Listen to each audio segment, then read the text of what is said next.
The horror story is one of the oldest kinds of narratives. You can imagine tales of unthinkable monsters passed from parent to child, ghost stories whispered by a dwindling campfire, and wicked legends sung in halls of some ancient keep.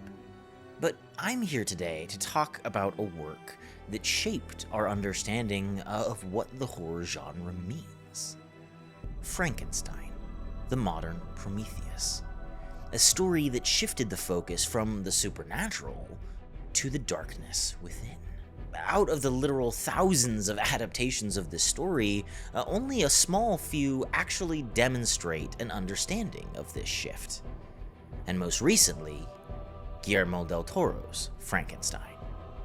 A film that not only managed to portray the themes of the novel, among them artistic obsession, generational sin, and the brokenness inherent to our human condition, but managed to do it in a beautiful way.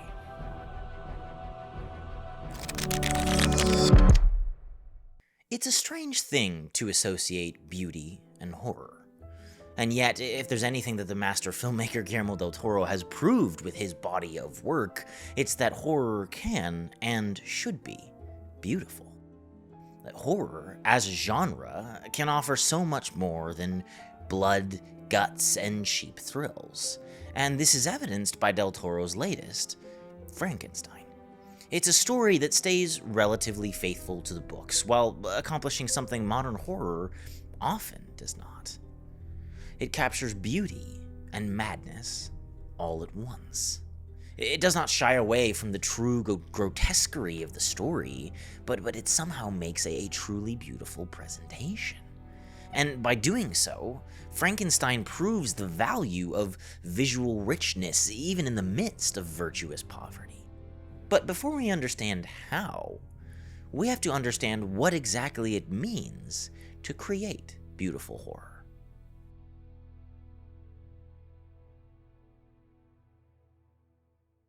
Frankenstein is a work of art, full of incredible practical effects, stunning set pieces, and fantastic cinematography. Every aspect of the film displays exquisite craftsmanship while furthering the overall story. The most important element to understanding the concept of Gothic beauty is something that can be seen throughout the film: the architecture. Gothic architecture, which played a role in the creation of the Gothic genre itself, had a distinct purpose historically. Used initially as a term of degradation and disgust, the word Gothic was reclaimed in the Romantic era for something more. A way to evoke a feeling of fear and awe in the architecture of churches, castles, and schools.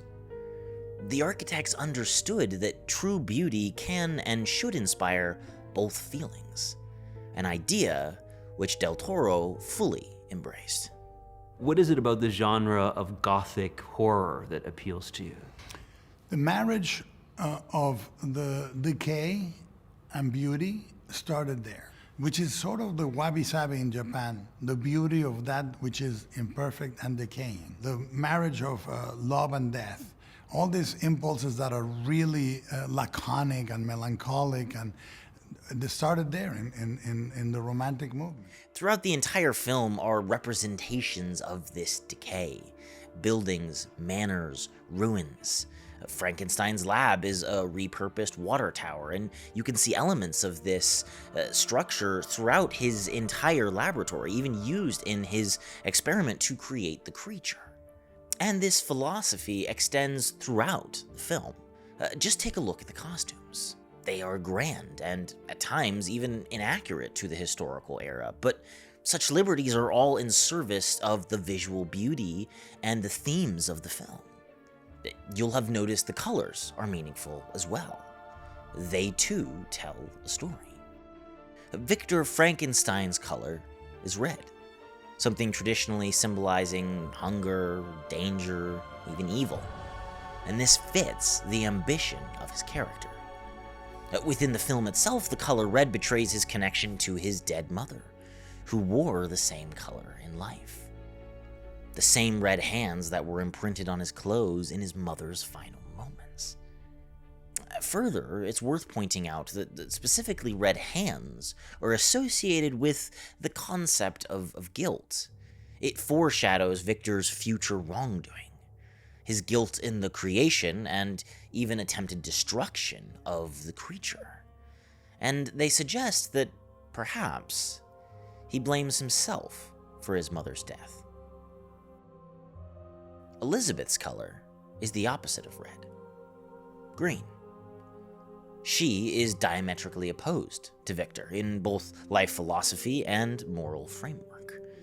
And while he scorns God and tries to make himself one, she attends confession. While he shows callous, clinical indifference to suffering, she questions the morality of bold campaigns of ideology. And while he chains his creation up and treats him like an animal, she shows this creature kindness and maternal comfort. Green also represents her connection to nature. Elizabeth has an appreciation for the world and the way it works. She has a care for the little things, even insects and other small creatures that others often disregard. And this seems to go back to her religious devotion. She sees God in the world around her and is in awe of his creation. Guillermo del Toro even confirmed how important color theory was to this project. And then he imagines his childhood to be black, white, and red. And the red is the mother, which continues only with him and only with the blood on the creature for the rest of the movie, except red. And then green comes with Mia Goth, which is nature, and it has to do with also the batteries when they're turned off. And then blue comes with Harlander, William, and the father in his childhood was blue. So, that's the way you color code. And every frame is a painting. Every action is choreographed. And every bit of costume and set design is intentional. The epitome of the ethos of the Gothic genre. The beauty and awe. The terror of the sublime. This careful treatment of the visuals results in an elevation of the narrative and the film itself, focusing the audience on both the spectacle and the intellectual richness of its themes.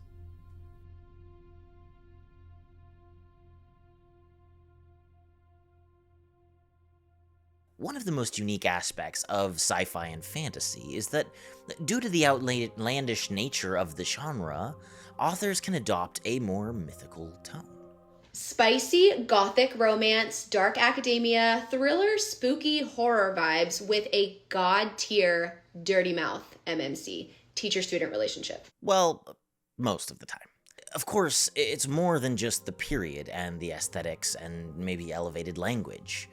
It's about the themes. And thematically, Frankenstein is rich with intellectual depth. Modern storytelling theory really focuses on characterization. Many writers, myself included, have opined that the character must always drive the story. And I think this is partially because in our modern day, we have this greater common understanding of human psychology. We're obsessed with people and what makes them tick and psychological profiles. And while I maintain that these are critical, this rendition of Frankenstein proves that ideas are equally so. What manner of devil made him? I did. I made him. Frankenstein is a transcendent story. It was written in 1816, over 200 years ago. A story full of 19th century speech and sensibilities, and yet, in a film form, it's still engaging, it's still moving, and still relevant today. It focuses not only on the psychology of the characters, but on the ideas and themes which they represent. And it portrays the timeless reality of the human condition. The story of Frankenstein is a simple one. A story about a young man who loses his mother and is forever marked by this. He becomes obsessed with immortality and the concept of life, because he is never able to accept this loss. It's a story about loss, a story about life and death, and a story about God. It's a story about fathers and sons, about artistic obsession and love. And at the heart of it all, it is a story about what it means to be human. I believe there is life in it, but not the spark of intelligence that I had intended. Perhaps not as you understand it. Something went wrong. A blockage, just a suture, a connection. You, the great Victor Frankenstein, you made a mistake. The creature knows but one word and one word alone. Victor, Victor, Victor, Victor. Perhaps for the time being that word means everything to him. The characters themselves, while psychologically sound, represent ideas within this narrative. Harland is the enabler, the man who pushes Victor further into his madness, funding his grand experiment for his own selfish purposes. Flow of energy, scarring and regeneration beyond anyone's imagination. Life eternal. I will endow your pursuit with unlimited resources. A man who appreciates higher ideals for what they can get him, but not what they are. He looks at art, at science, and at Victor as an investment. Victor's brother, William, is his father's legacy. Now, this character is actually one of the weakest parts of the film itself, but if I had to guess at his purpose, it's that he represents the Frankenstein legacy. He is his father's perfect son. He is the blonde-haired professional that his father always wanted Victor to be. You bear my name, Victor, and with it my reputation. I pray you remember that. And ironically, he is completely unremarkable. Everything his father would despise. Elizabeth is the naturalist. She appreciates the world as it is, and even its smallest inhabitants. Insects. My interest in science leans towards the smallest things. Moving with nature. Perhaps the rhythms of God. I've always searched for something more pure, marvelous. And she is this kind of representation of the harmony between God and science.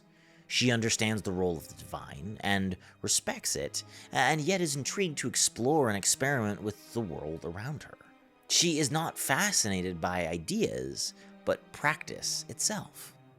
And, as mentioned, this is where she and Victor fundamentally clash. Are my ideas not clear? You certainly expressed them loudly enough. Are they not worthwhile? Ideas are not worthwhile by themselves, I don't believe. Honor, country, valor.